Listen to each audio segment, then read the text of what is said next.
Hi, and welcome back to Season 4, Episode 2 of the Fat Doctor podcast. I'm Dr. Asha Lamy.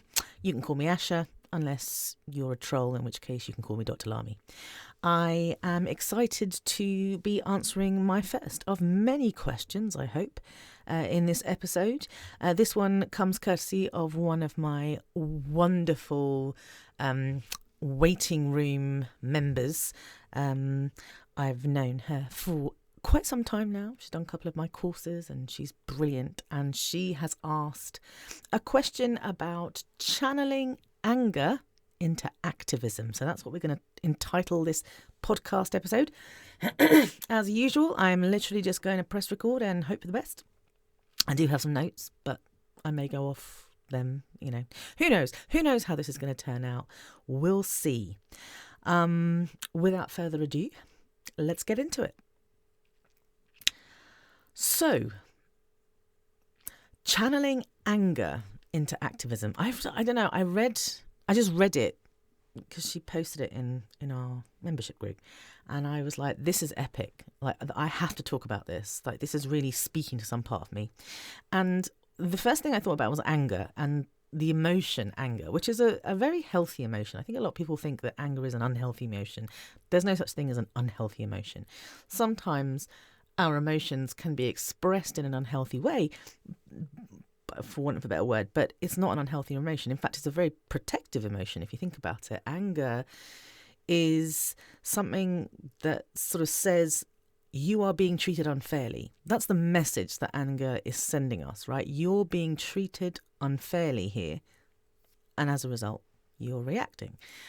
And that's why whenever I think about activism and anger, I think, they do really go together, don't they? Because activism is, I suppose, the inevitable reaction when you're being treated unfairly. You can...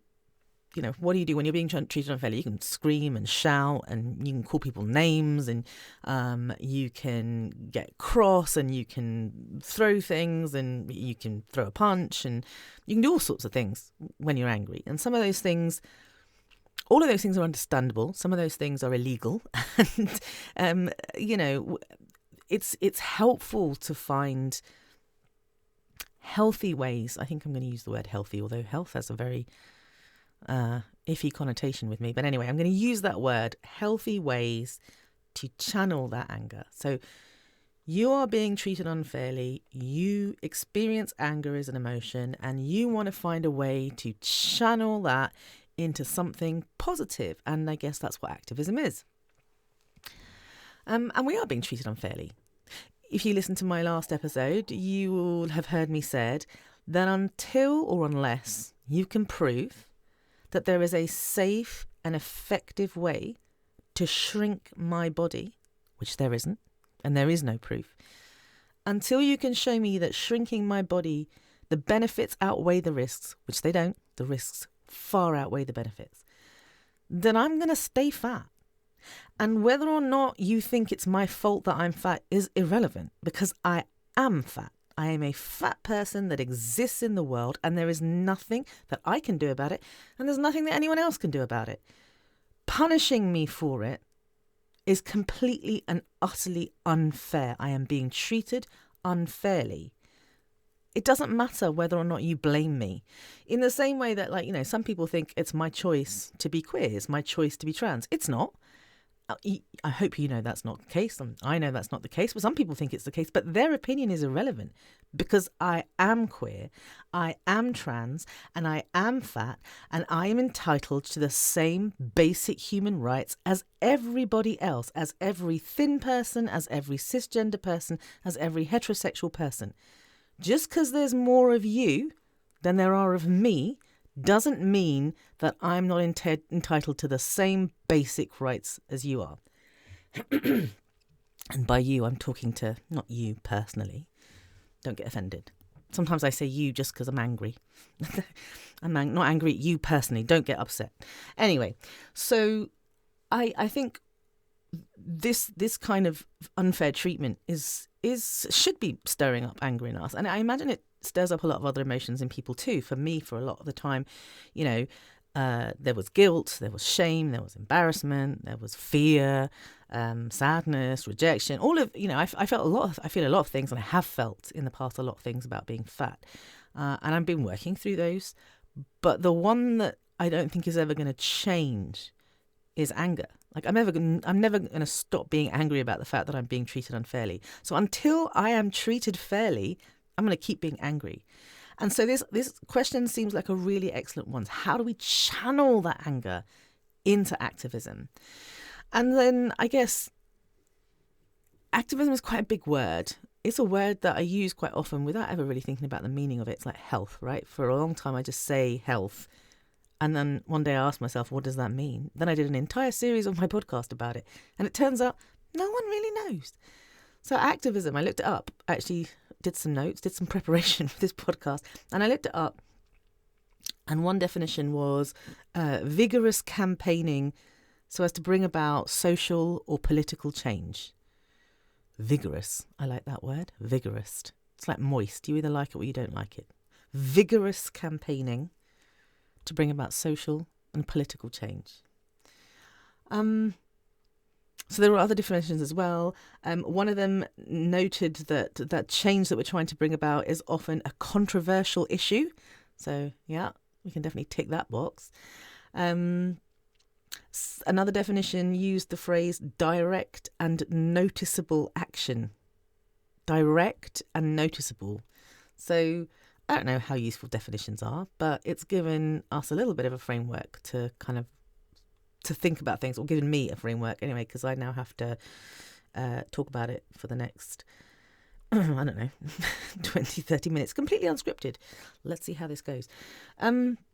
So I should start by saying I'm not an expert. Like, I haven't been doing activism for very long. For those of you who know me and know my story, in 2020, at the beginning of 2020, so that was 4 years ago, I was just about to embark on probably one of the most strict diets I've ever been on. I was just about to lose a ton of weight.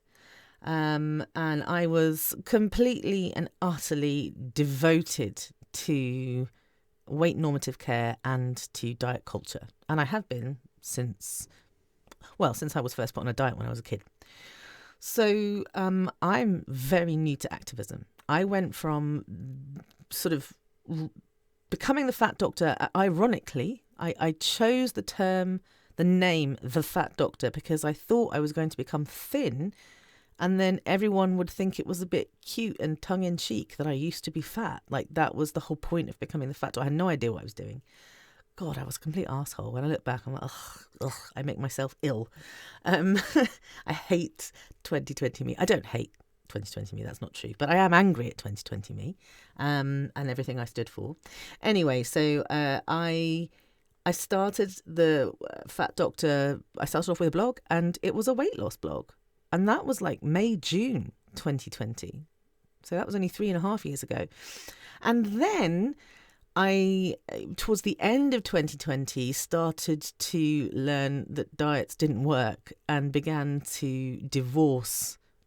my divorce proceedings with diet culture. And in the beginning of 2021, I started to embrace intuitive eating. I was very fortunate that my friend Jeanette, who is the mindset nutritionist, offered me a place on her intuitive eating course, which I did, and I learned so much about myself. And it was a real breakthrough for me. And to be fair, the ground had been laid for a long time. Like, the seeds had been planted for many years before that, I had been working on myself. It didn't just happen spontaneously, but I went from being like pro-diet culture to anti-diet culture pretty quickly. And then started to learn about weight stigma, start to learn about medical weight stigma, and start to think, I probably ought to do something about this because I am a doctor and I'm fat. I'm in fact the fat doctor. Oh, that worked out well.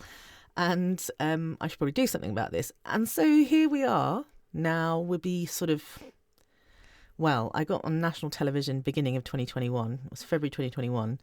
And it all spiraled from there. So I would say middle of 2021 was when I began slowly entering the kind of fat activism space. It's the beginning of 2024. I have not been doing this for very long. I therefore do not think that I am best placed to answer the question. Well, I'm certainly not the expert, let's put it that way. I can answer the question by answering, this is what I've learned about fat activism in the very short period of time that I've been doing it. So some of the things that I've done are mistakes, which I'll be honest about in this podcast. So learn from my mistakes. Some of them are, good things, I think, that I've learnt and I certainly practice now. The first thing that I wrote down was the most important, I think, part of activism is to listen and to learn. There is so much that has been done already. People have been doing this for decades at the very least.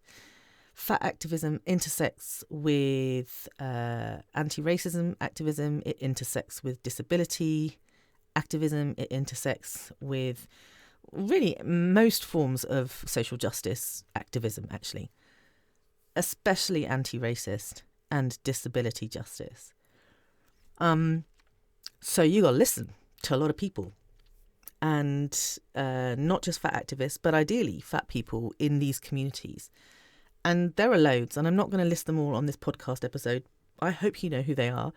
If you want a clue, you can go and look at my Instagram page and look at who I'm following, because I generally tend to follow a lot of people who are doing work in this space. And I tend to choose people who have multiple marginalised identities. So if I'm going to listen to someone, at the end of the day, I only have a certain amount of time to learn, right? To listen and learn.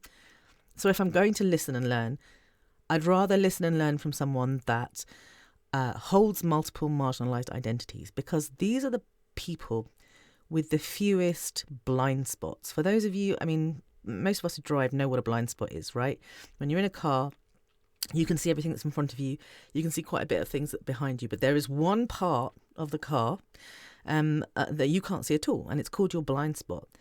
And if you're privileged like I am, you have lots of these. There are lots of things you don't know what you don't know. And there are many spots like this. But the more marginalised identities you hold, the more you see things, because you're experiencing them yourself in your own life. So if you want to learn about, fat liberation and how to channel this anger that you have about being treated unfairly, how to channel that into activism, don't just listen and learn. Listen and learn to the people who have the fewest blind spots, the few who have their eyes opened, who have the most experience of marginalisation and oppression. They're going to be the best. And make sure you're not just learning about fat activism. Make sure you're learning about all the other forms of social justice as well, because they are equally as important. If you are if you're pro-fat acceptance but, hate trans people, then there's a problem.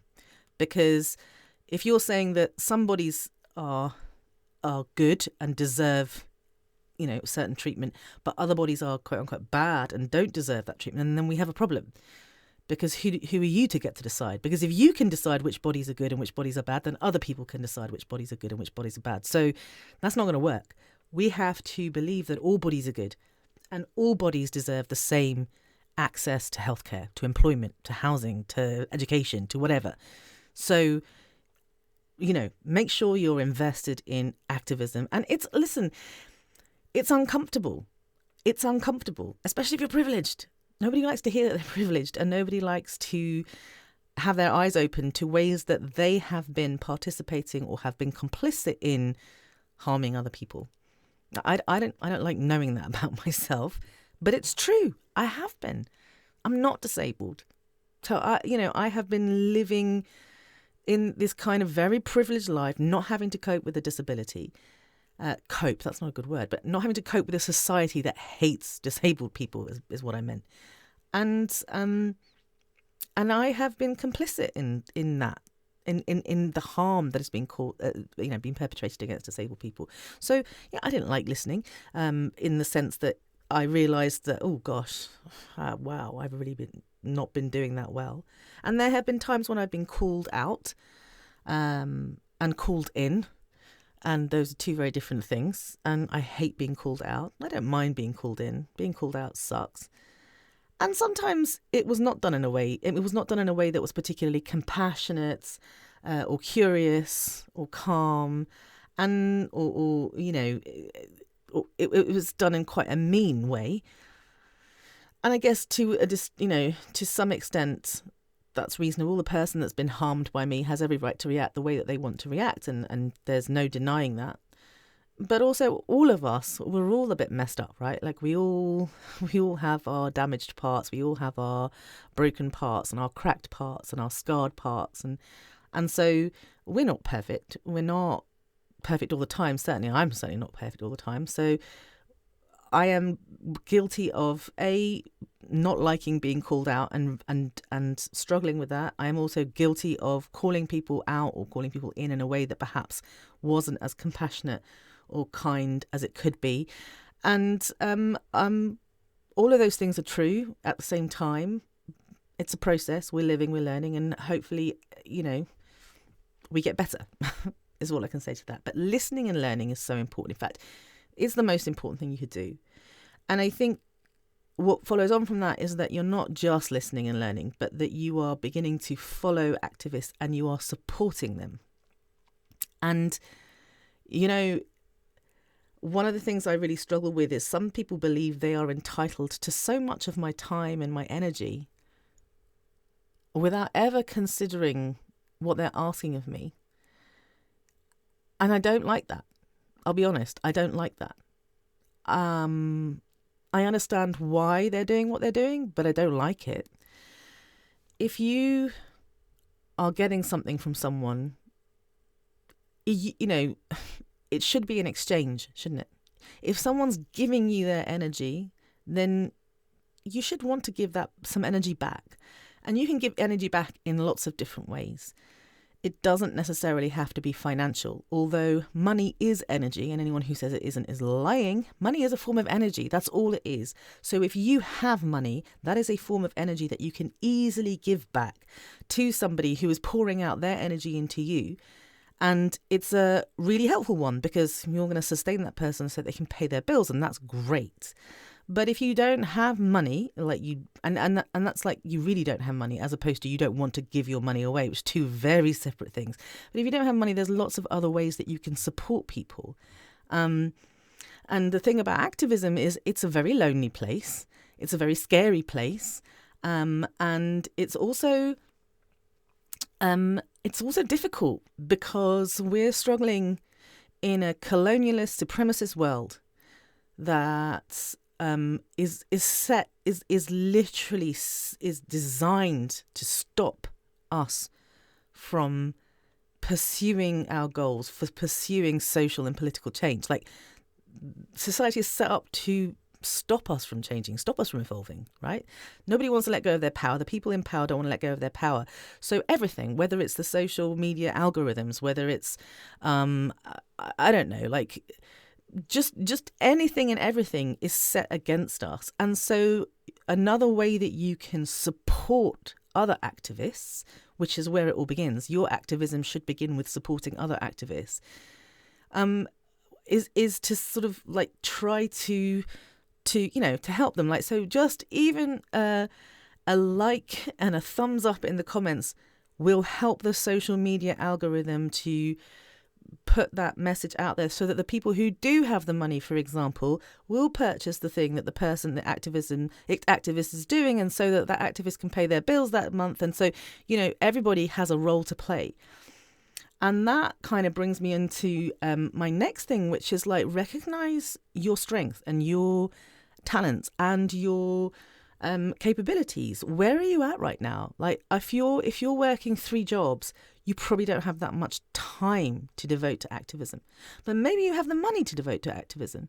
So maybe your role right now is supporting financially. Or maybe it's the other way around. You don't have the money, but you have the time.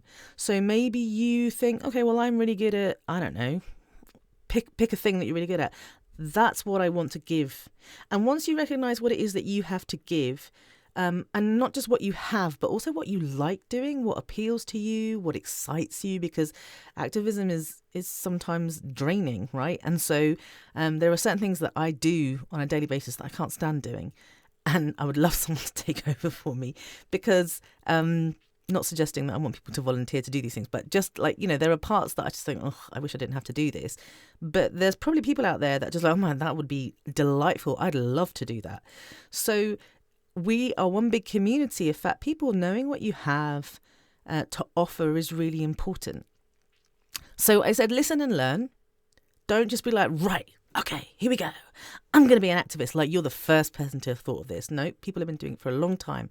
So, and I'm a very eager, enthusiastic person that's full of ideas and like, yeah, let's go. I made the mistake of kind of being like, come on, people, and realizing, oh, slow down, Asha. People have been doing this for some time. It's quite a humbling experience when you're like, yeah, this has all been done already. I just need to jump on and support and be like, hey, I'm here, another person to add to the collective. Follow activists, make sure that you're supporting them. Don't just give as well. Otherwise you're a bit of an asshole. I'm sorry to say it. And I know that it might be that you're not in a place that you can give that much, but give something.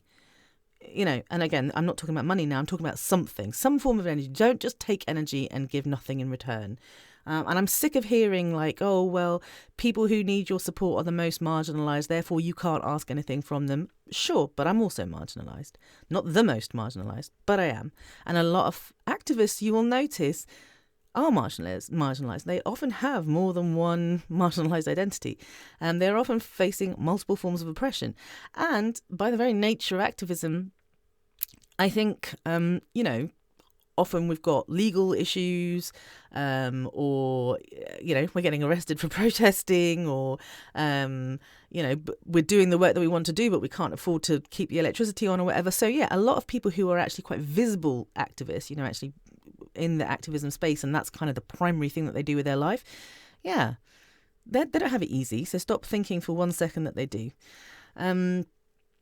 Right. So the next thing I will say is being community. I think this is so important. And over the last couple of years, I have been introduced to astrology, and I'm learning much more about. I'm trying to connect to the world around me in different ways, and one of those ways is through astrology. And I had my solar return chart read at my last birthday, and everything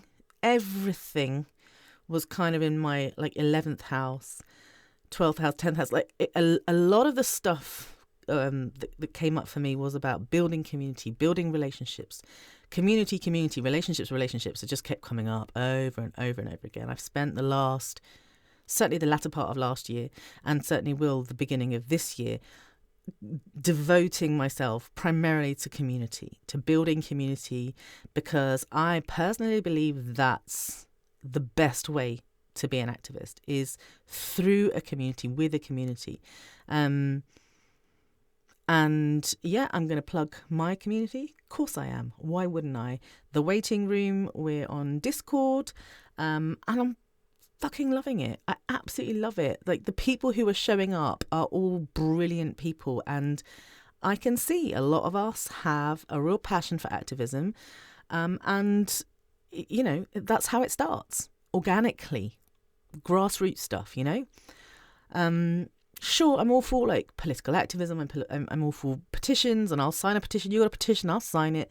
I'll share it on my social media. But there's something about communities coming together with one shared goal, one shared purpose, and then just seeing what happens, rather than doing it in the kind of traditional, I'm just going to say white supremacist way that, that we've been taught to do things. Like, this is how we do this, and this is how we do activism. No, there is no set way to do activism.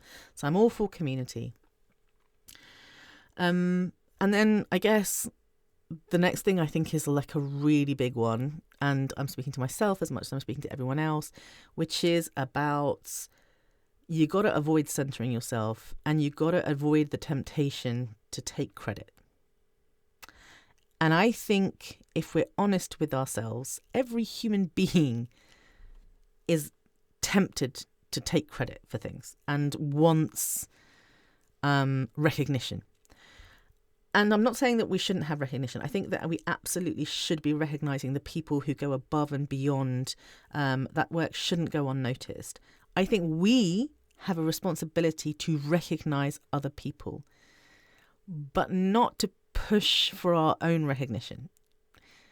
If we're in community, we should be recognising each other. I hope that I make sure that my community feels like I appreciate them, I recognise them, I thank them for the things that they're doing. And if I'm not doing that, then they better call me out, because I should be doing that. I just realised I haven't turned my light on. So for those of you watching the video, very shadowy. Oh, that's so much better. Now I've lost my train of thought. But yes, when you're trying to take credit for things, you are going to end up making mistakes. You're going to end up harming other people. That's just inevitable. So just don't do it. Is my advice. And centering yourself. Oh, again, human nature. We tend to center ourselves. But when you center yourself, you are going to cause a lot of damage to a lot of people. Don't do that. Well, okay. The last thing I want to talk about, I think, is about us. Because so far I've been talking about activism like, you've got this anger, this righteous anger. You want to, because you've been treated unfairly and the people around you are being treated unfairly and you're sick and tired of that and you want to do something about it. And so you're like, right, let's get into fat activism. But we haven't really been thinking about ourselves, and we should always be thinking about ourselves, because no one else is going to be thinking about us, right? I'm not talking about recognizing us. That's one thing. I'm talking about thinking and prioritizing our needs and our safety and well-being and health and all of that stuff. So before you really start kind of walking the walk, talking the talk, doing the thing, I think it's really important to check in with yourself and be like, am I in a good place right now? What is the overriding kind of life force that's driving me right now? Am I being driven by fear? Am I being driven by desperation? Am I, emotionally not in a great place? Am I already exhausted? Am I burnt out? Am I looking for a distraction? Is this my way of trying to avoid facing up to other things? Like, what's driving me right now? And be honest with yourself, because you're the only one that's going to suffer, right? Like, no one else needs to know. It's just you. I think there have been times that I have been doing activism from the wrong place. That's the truth. Whether it's for recognition, whether it's for... a lot of the time, I think it was because I was in a lot of pain. I had gone through 2 or 3 very painful years where my life basically got turned upside down, and doing activism felt like, well, the rest of my life has gone to shit, but at least I'm doing this, and it also felt like it gave me a purpose when I felt like my purpose was being taken away from me. My identity was being taken away from me. Things were happening in my life that just were kind of really sort of shaking the foundations. So there were times, definitely in the last few years, that I was doing activism for the wrong reason. And that's not a bad... I mean, I was still doing a good thing, right? Like, it wasn't like people were still benefiting from my work, but I was harming myself. That's not to say you shouldn't be doing activism during those times, but like, at least be honest with yourself and at least be trying to, deal with the underlying stuff as well, because otherwise you're going to burn out, or you're going to make mistakes, or you're going to turn into a monster. And we've all seen it, right? We've all seen people who started out and we were like, this person is great, and then you're like, what the fuck happened to this person? They have completely lost it. I imagine it's because they started out with all the right intentions, but there was all this stuff going on inside that was just getting ignored. Don't do that. Don't do that. That's my advice. You want to have compassion. And if you don't have compassion, if you're lacking the ability to evoke compassion for yourself and or for other people, then you're probably not in a good place to do activism. Take a step back. There's lots of reasons why we develop compassion fatigue. Compassion is so important. It comes from your core, the part of yourself. There's a part of yourself that is able to be rational and reasonable and calm and clear and compassionate and considerate. That part of yourself sometimes can be quite loud, and it's great because it, and it's not always going to be loud, because there's going to be times when, at the end of the day, we're all human beings. But if you can't hear that part of yourself, or it's really, really quiet, or you're really struggling to get in touch with that part of yourself, take a step back. It's okay. The issues will still be there when you're ready to do it. But yeah, I think compassion fatigue, be aware of that. And also, you also have to come from a place of curiosity. That's another thing. That's not to say that I always do this, by the way. Like, right, this is what I'm learning, not what I have learned. But I'm learning that, curiosity is a much better place to come from when you're approaching activism. Instead of saying it's my way or the highway, instead of saying I'm right, you're wrong, it's like, what exactly are you talking about? Like, where are you coming from? And some people are assholes. Please, some people are trolls, some people are malicious, some people are deliberately attacking you. I'm not saying that you need to be nice to these people, because self-compassion, people. If someone's harming you, block them. Done. Finished. Delete.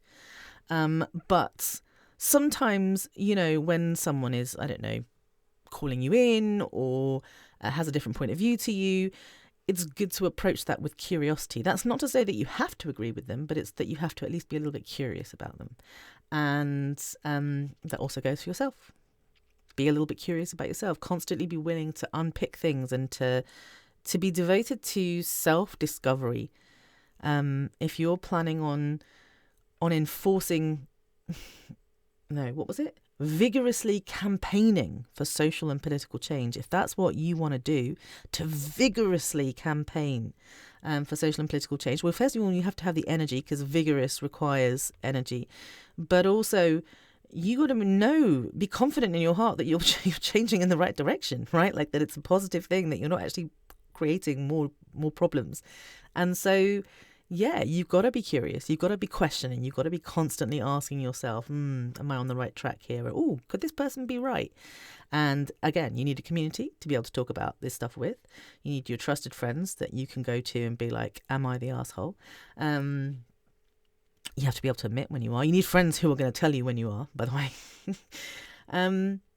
So I think these are all like things that I'm, learning, not have learned. And I hope that's been helpful.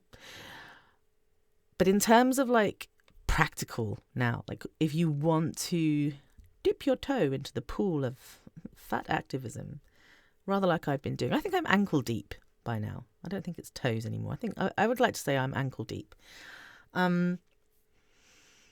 Yeah, what can you do? Definitely be listening and learning. I am going to plug Reagan Chastain.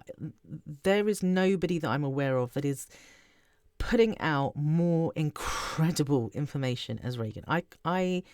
There are lots of other amazing people, but like Reagan is just, I can't get over her, really. It's partly because I was up until quite late last night talking to her for about 2.5 hours, and I just can't get over her. She's the coolest person ever. So she has a Substack, Weight and Healthcare is the title. Weight and Healthcare? I might have got that wrong now, and I feel really embarrassed. I read it, twice a week at least, so I don't know why I haven't. But it's her Substack. It's brilliant. Please sign up and please support her financially. You don't have to give much, but you should be supporting her financially. So that is a fantastic newsletter. I cannot recommend enough. There are lots of incredible Black activists out there. Please be following all of them. I can't possibly mention them all now, and I'll forget some, and then I'll be really embarrassed. But please, please, please be following all of them. Please make sure that you have, even if you haven't read Fearing the Black Body by Sabrina Strings. It's a difficult book to read. I've I will acknowledge that it's not an easy book to read, but even if you haven't, please make sure you understand what's going on in that book. And Belly of the Beast by Deshaun Harrison is actually, I would say, quite an easy read. I think you can read that in a day, or it's quite short and to the point. Not short like, oh, that's not much. It's great, but you know what I mean. I find it very easy to read. And Jessica Wilson's book, It's Always Been Ours, is a hilarious read. Please read that because you will laugh out loud. Make sure you've read those. I feel like those are essential texts, and there are others, but I would say that if you're going to pick 3, those are the ones that I would recommend. I really love Fattily Ever After by Stephanie Yeboah as well. Trying to think what other books that I've read. But if you're not a book person, listen to some podcasts. If you're not a podcast person, then you're probably not listening. But there are some brilliant podcasts out there. So yeah, listen and learn, and find yourself a community and get active in that community. And once you're active in that community, I think what will happen is you will automatically find yourself being drawn into projects, or, you know, hearing about stuff and thinking, ooh, that I could do, that I can do, that I can do. Use any influence you have. If you're like, I only have 50 followers on whatever social media channel, there's no point in me sharing this nonsense. It's not about numbers. It's never been about numbers. Those 50 people who follow you, if they're 50 people who care about you and actually genuinely interested in you, then you probably have more reach than people who have like thousands of followers. Because, you know, oftentimes, like, we follow so many people, we're not paying attention to them. We're paying attention to the people we care about. The ones we care about are coming up on our feed every time.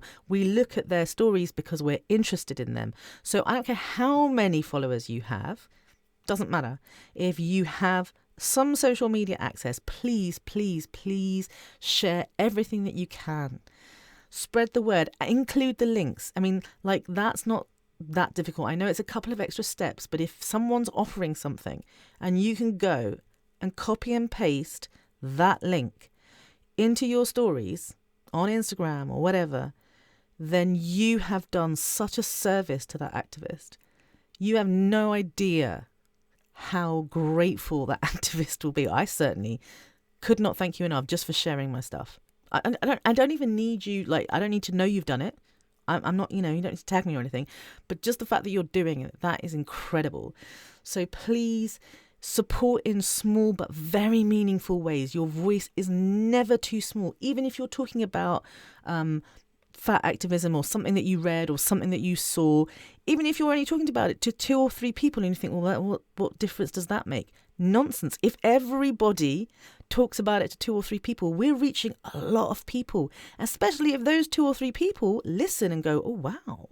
And they go on and share it with other people, right? So the connections that we make in real life, I think, are the most important connections that we have.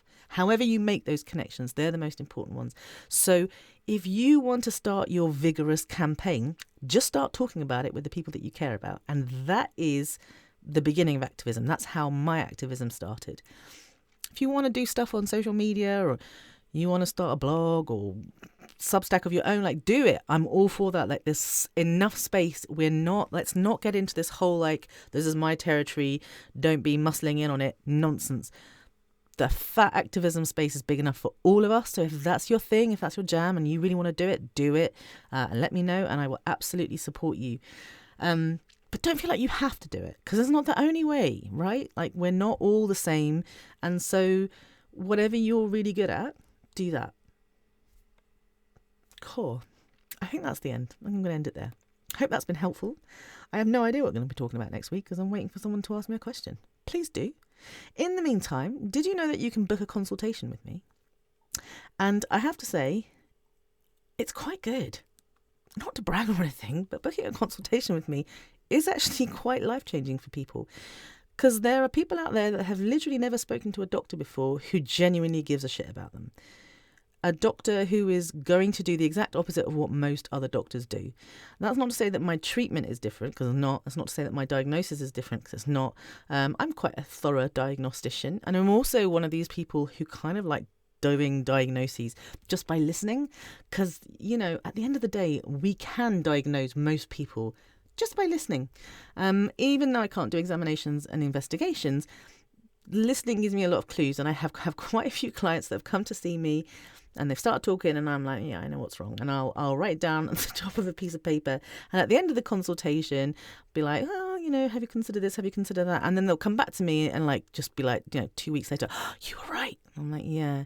And this is often the case with people who have complex histories, especially if the kind of person that has like been to lots of different specialists and no one really knows what's going on. It's really difficult.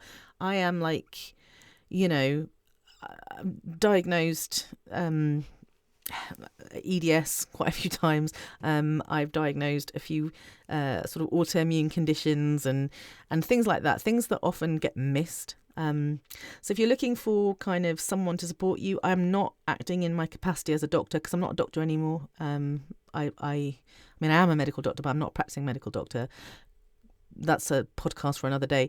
But that doesn't mean I'm not a diagnostician. So I'm there to support you. But of course, at the end of the day, whatever ends up happening, you need to deal with your own physician as well. But I'm here to help you. I'm here to advocate for you. And I'm also just here to listen. I'm here to help you to process medical trauma. And I've been doing a lot of work on that to support other people. I'm not a therapist. I'm never going to be a therapist. But I do support people through processing medical trauma and talking about medical trauma because we don't talk about it enough. So yeah, did you know you can book a consultation with me? Just go to my website and click on consultation, and then you can book it just like that. And you just book directly into my calendar. And if you can't find a date that suits you, just let me know. And coming up in the near future, don't have any spaces at the moment, but I am relaunching my Take Your Power Back course. And I'm not going to lie to you, it's pretty epic. Again, not to brag, but it is pretty epic. I will give you more details as the weeks go by, but it's basically, it is exactly what it is. I want to help you take your power back when it comes to your healthcare journey. As a fat person, I understand what it's like to have no power, to feel like completely disempowered. And my goal is to get you feeling completely and utterly in control of your healthcare journey by the end of this course. I believe that it's possible. I've seen it happen. A lot of people who've been on the previous courses have said, I am a different person now because I've done this course. So keep a lookout, and if you want to be part of the course, you can register your interest because there's only a few places. I like to keep it small, so that I can give you the attention that you deserve. So if you're interested, again, you can find that on my website. And don't forget, the waiting room is very punny because it's spelled WEIGHTING, waiting room. Get it? But it's a waiting room like a doctor. No, you get it. I don't have to explain that.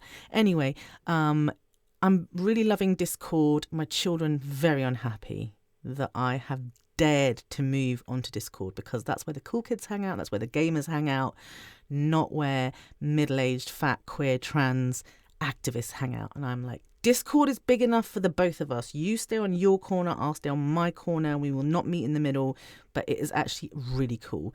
And if you have teenagers, it's a great way to piss them off. So join me in the waiting room. Come back next week and ask me a question.